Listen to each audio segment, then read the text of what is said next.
Olá, tudo bem?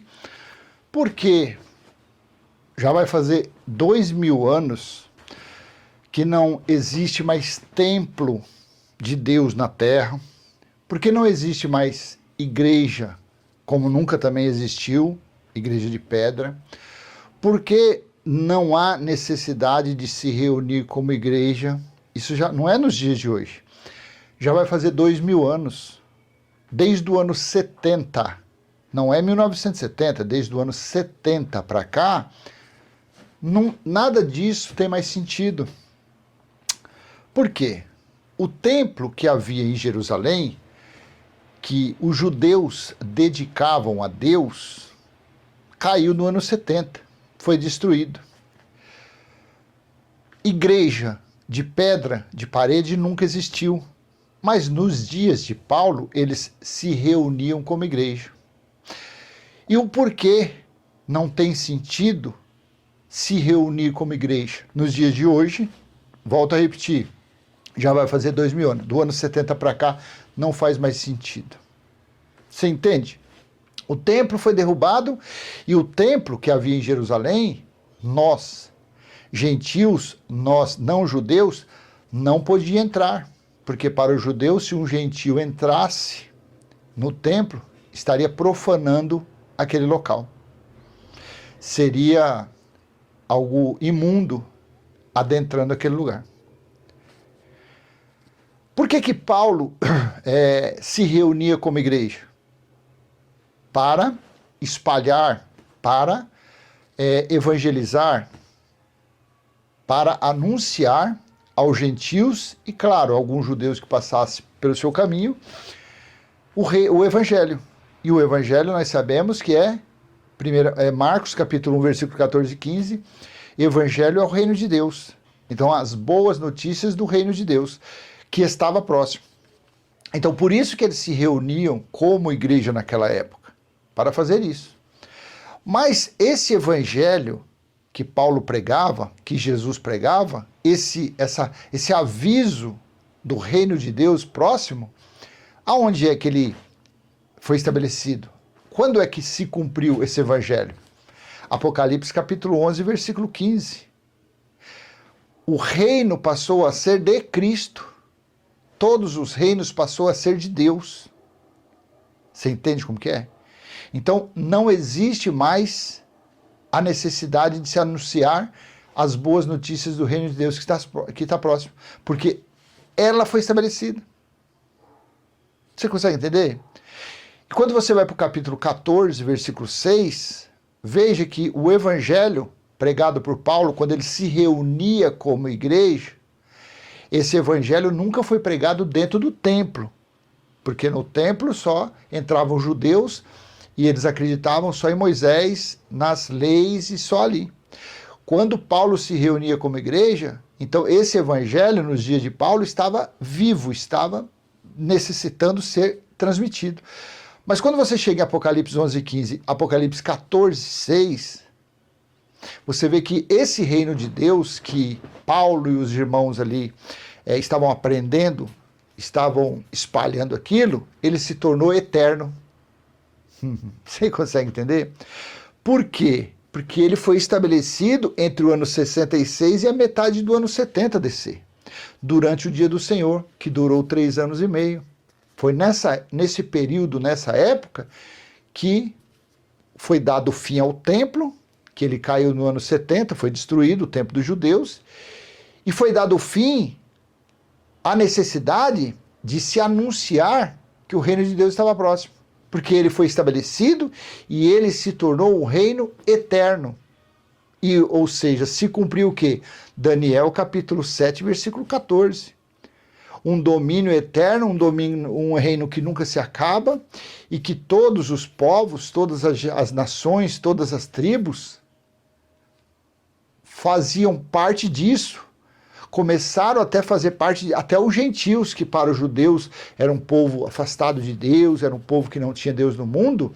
O evangelho eterno os colocou para desfrutar do reino de Deus estabelecido. Os gentios, aqueles mesmos que Paulo se reunia com eles como igreja, em Apocalipse capítulo 11, do 15 em diante, os gentios passaram a ter direito a este evangelho, a um evangelho eterno, assim como os judeus, assim como as 12 tribos.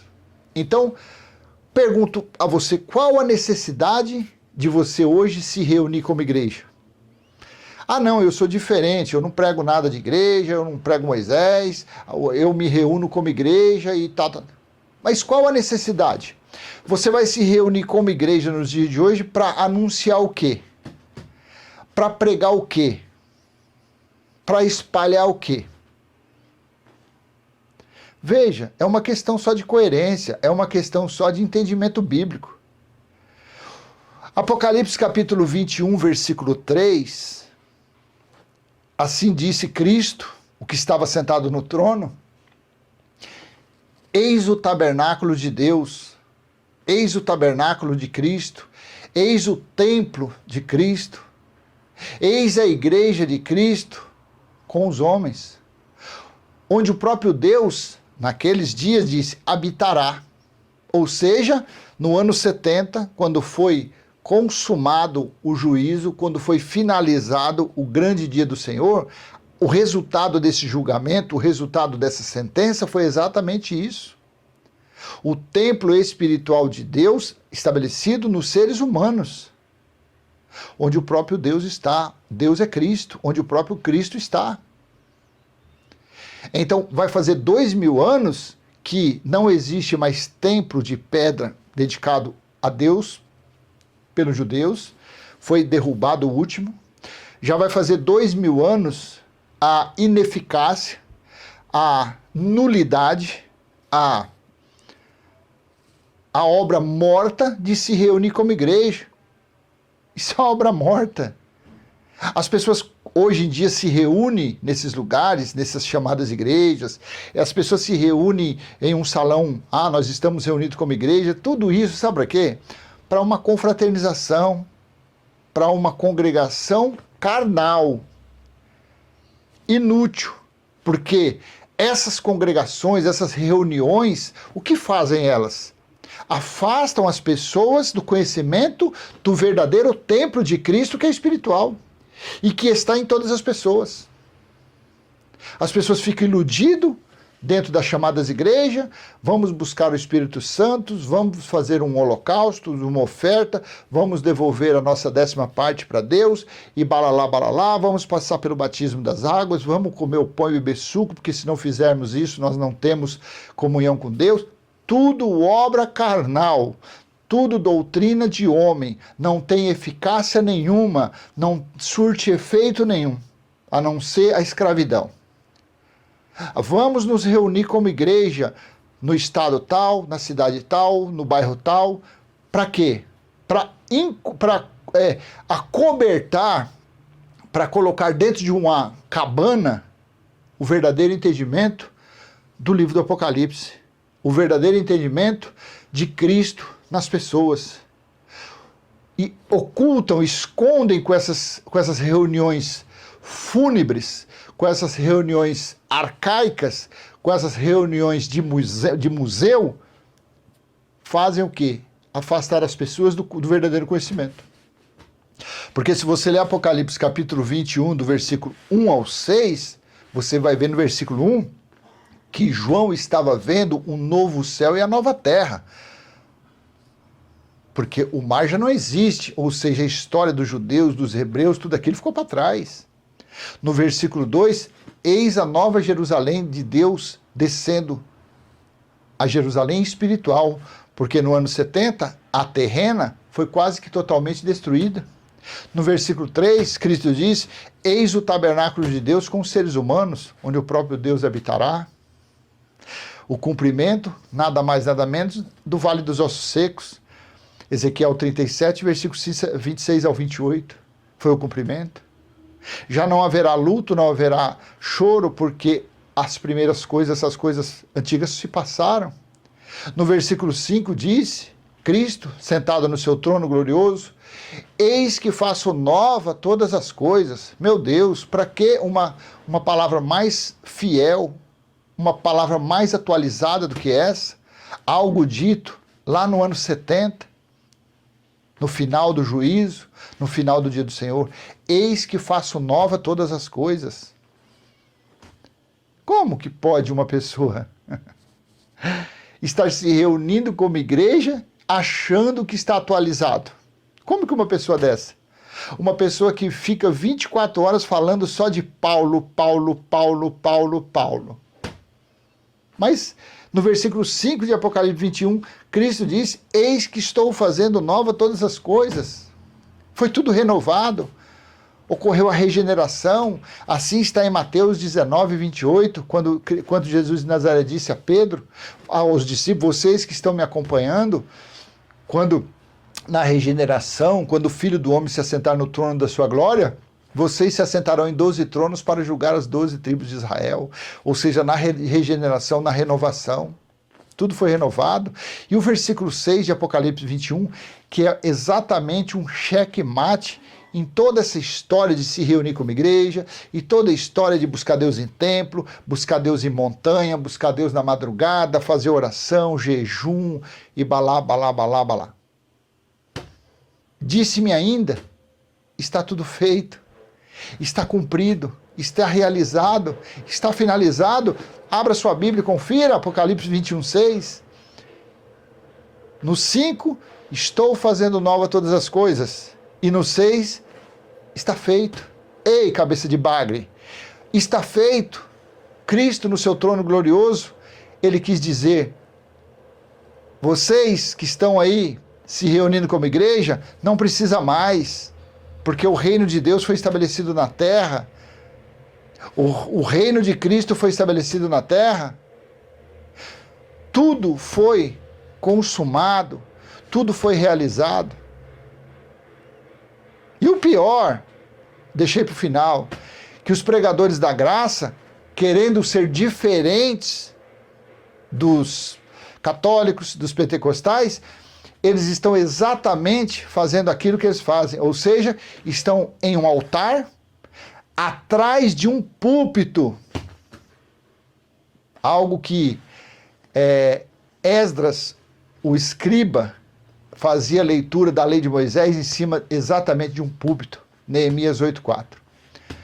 Então, gente, não adianta, pode sapatear, pode falar que esse cara aí achou ouro em pó em Marte. Não, o ouro em pó não foi achado em Marte, o ouro em pó foi achado na Terra. O mapa do tesouro foi achado dentro da Bíblia, dentro do livro que todas as pessoas aí, todos os pregadores, seja pregador da graça, pregador católico, pregador protestante, pregador, todos eles que usam a Bíblia, o tesouro está aí dentro. Não precisa buscar em outro planeta. Não precisa buscar em outro país. Não, o tesouro está dentro da Bíblia. Mas e o mapa? Cadê o mapa?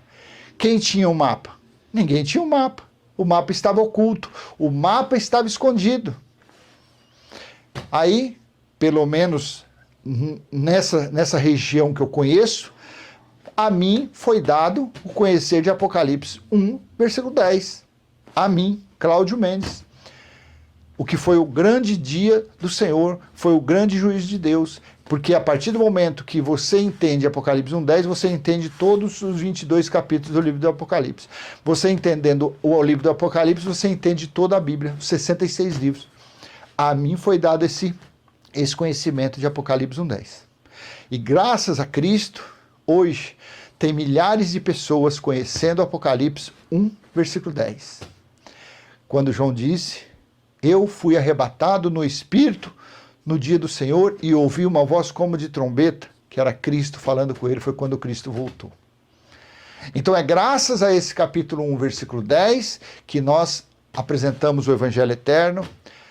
É graças a esse capítulo 1, versículo 10, que nós temos ousadia, coragem e intrepidez para falar que quem se reúne como igreja, quem se reúne em templo religioso, quem se reúne nas chamadas igrejas, estão todos atrasados, estão todos praticando obras inertes, obras mortas, obras sem sentido. E assim que é, tá bom?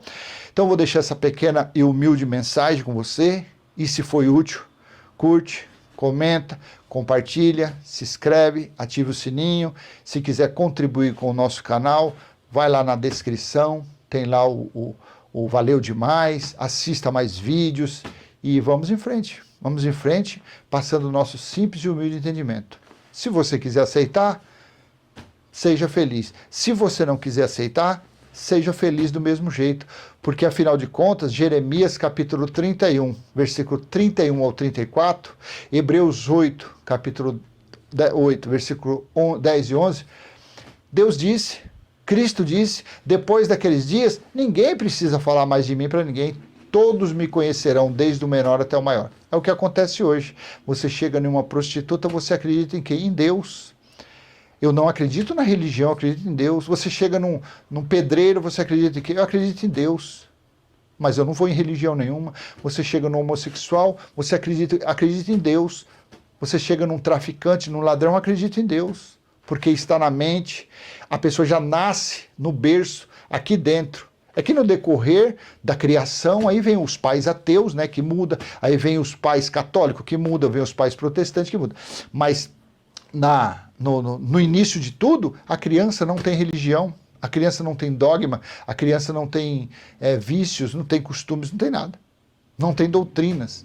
Então ela já nasce sabendo que existe um Criador, existe um ser supremo espiritual. Mas no decorrer da criação, muda o curso disso aí. Fazer o quê? Infelizmente, né, gente? Então até a próxima, se assim o Pai do nosso Espírito permitir. Um abraço, um beijo no coração. Tchau, tchau.